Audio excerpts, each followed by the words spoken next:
Halo semua, pernah kepikiran nggak sih seberapa banyak sebenarnya sampah yang kita hasilkan setiap hari? Hari ini kita akan coba bedah skala masalah ini dimulai dari satu angka yang jujur aja cukup mengejutkan dan ini baru dari satu kota. Yuk kita mulai. 850 ton. Coba deh biarin angka itu meresap dulu.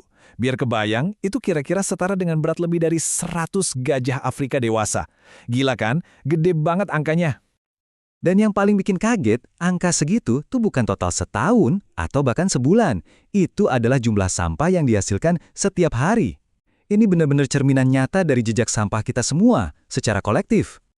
Nah, angka super besar tadi itu datangnya dari satu kota aja di Indonesia, yaitu Samarinda.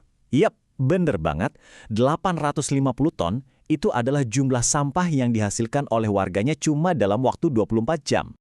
Dan kalau kita lihat datanya lebih dalam lagi nih, setiap orang di sana itu rata-rata menyumbang hampir 1 kilogram sampah setiap hari loh. Coba deh bayangin tumpukan sampah dari aktivitas harian kita, dari rumah, dari pasar. Dan hey, pola kayak gini tuh kemungkinan besar terjadi juga di kota tempat tinggal kita masing-masing. Jelas ya, ngomongin angka bertonton itu rasanya gede banget dan abstrak, susah ngebayanginnya. Jadi gimana caranya biar angka raksasa ini jadi lebih masuk akal dan kebayang sama kita? Nah, untuk itu, yuk kita coba kecilin skalanya. Kita lihat ke tempat yang kita semua pasti tahu, sekolah. Dengan ngelihat contoh yang lebih kecil dan familiar, biasanya dampaknya jadi jauh lebih kerasa personal. Coba lihat deh perbedaannya di grafik ini. Satu sekolah dasar aja bisa nyumbang 30 kilogram sampah tiap hari. Angkanya langsung loncat hampir 3 kali lipat jadi 80 kilogram untuk sekolah menengah. Ini bukti nyata kan kalau komunitas yang kita pikir kecil aja ternyata kontribusinya gede banget ke tumpukan sampah kota. Terus isinya apa aja sih sampah-sampah ini? Nah, grafik ini nunjukin 3 biang kerok utamanya.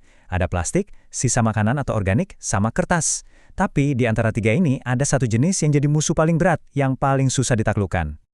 Betul, kita ngomongin soal plastik. Kenapa plastik jadi penjahat utama dalam cerita ini? Ya karena strukturnya itu loh, rantai polimernya super duper kuat. Ini yang bikin dia jadi warisan abadi yang gak kita pengen, yang bakal nongkrong di planet ini jauh lebih lama dari umur kita. Dan ini nih bagian yang paling bikin merinding. Barang plastik sekali pakai yang kita pakai cuma beberapa menit, nasibnya jadi sampah abadi. Coba lihat lini masa ini. Sebuah botol plastik butuh 450 tahun untuk terurai.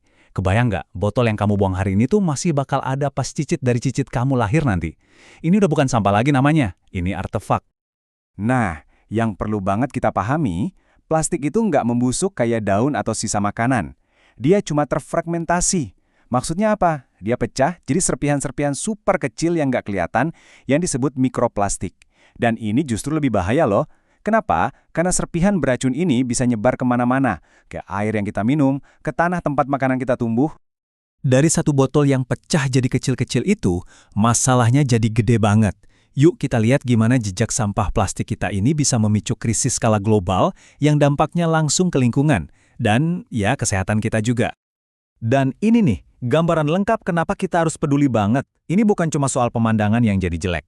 Sampah plastik itu secara aktif meracuni tanah dan air kita, membahayakan hewan-hewan liar, menyusup ke makanan yang kita makan, bikin saluran air mampet yang ujung-ujungnya jadi banjir, bahkan melepaskan gas beracun kalau dibakar. Dampaknya itu nyata dan kena ke kita semua. Oke, setelah ngelihat masalah segede ini, gampang banget ya buat ngerasa, duh, aku bisa apa? Tapi jangan salah. Solusi terbesar itu justru dimulai dari langkah-langkah terkecil kita. Jadi, yuk kita ubah obrolan ini dari rasa cemas jadi aksi nyata yang penuh kekuatan.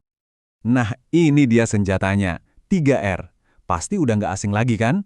Tapi penting banget buat paham urutannya. Yang pertama dan paling powerful itu reduce, alias kurangi. Ini soal pencegahan. Kita hentikan sampah bahkan sebelum dia ada. Selanjutnya, reuse atau gunakan kembali. Ini seni memberi nyawa kedua buat barang-barang.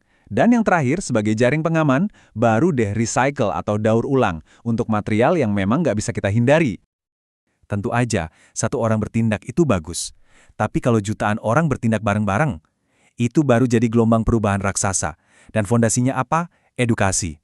Dengan menanamkan kebiasaan ini dari kecil, terutama di sekolah, kita lagi nyiapin generasi masa depan yang ngelihat ngurusin sampah itu bukan beban, tapi ya bagian dari gaya hidup. Oke, sebagai penutup, ada 3 mindset yang bisa langsung kita pakai hari ini juga. Pertama, yang paling gampang dilakuin. Bawa botolmu, tolak plastik sekali pakai. Ini bukan sekedar slogan, ini pernyataan sikap. Satu kebiasaan simpel ini aja bisa nyelamatin ratusan botol plastik per tahun dari satu orang doang. Kedua, soal tanggung jawab. Sampahku, ya tanggung jawabku. Ini pengingat buat kita kalau kita buang sesuatu, ceritanya tuh gak selesai di tong sampah. Barang itu akan terus ada. Mindset ini ngubah kita dari sekedar konsumen jadi penjaga yang peduli. Dan yang terakhir, biar kita tetap semangat, satu langkah kecil, dampaknya besar untuk bumi. Jangan pernah meremehkan kekuatan aksi kamu sekecil apapun itu. Karena kalau jutaan dari kita ngelakuin satu langkah kecil yang sama, kita bisa bikin perubahan yang luar biasa besar.